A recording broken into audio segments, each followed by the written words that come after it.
More pipelines, more gas, lower bills. It sounds like the perfect fix for New England's sky-high winter heating costs, right? But here's where it gets controversial. The very project being sold as the region's energy lifeline, the Constitution Pipeline, might not move the needle at all. Let's unpack why. Imagine you're trying to pour a gallon of water through a straw. No matter how wide the pitcher is on the other end, the straw itself is the choke point.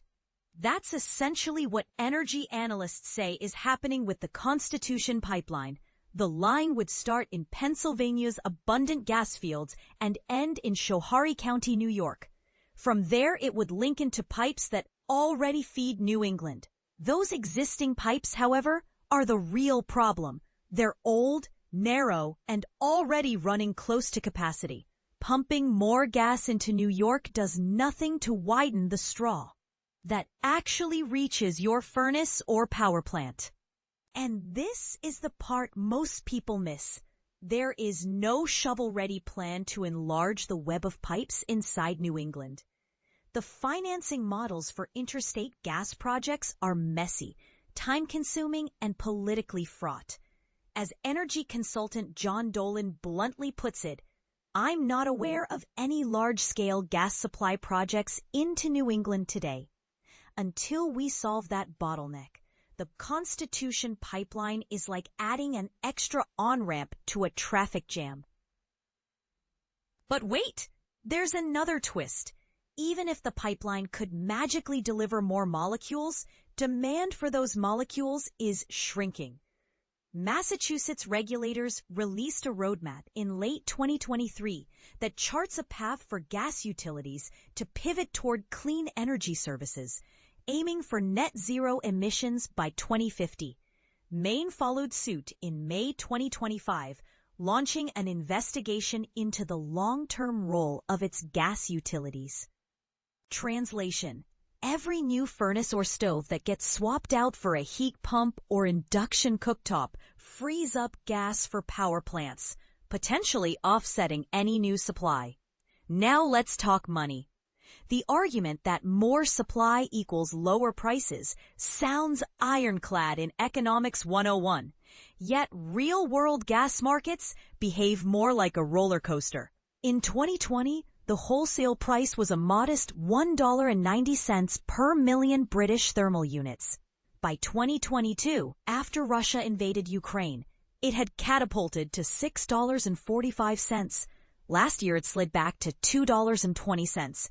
And the U.S. Energy Information Administration's crystal ball now forecasts $4.30 next year. Those swings hit New Englanders hard because the region relies on gas for both heating and roughly half of its electricity. We're already over-reliant on natural gas, notes Sarah Crame, a staff attorney with the Sierra Club's environmental law program. That's precisely why our utility bills have been so volatile and painful.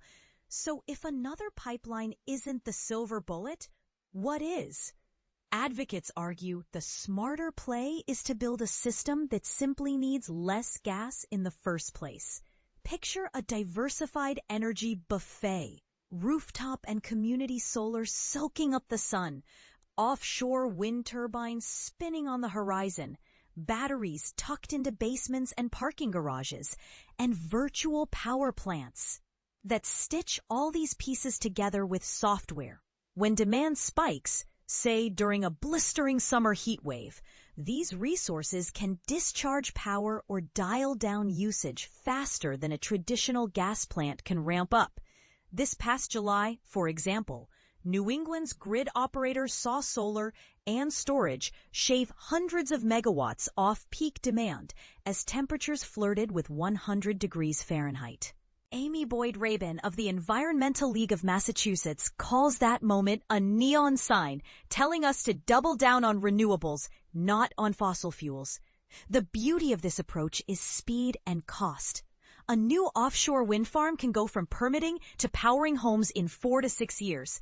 A gas pipeline often takes a decade or more. Battery prices have plummeted 90% since 2010. And every new heat pump installed cuts winter gas demand for the next 15 to 20 years. So here's the provocative question.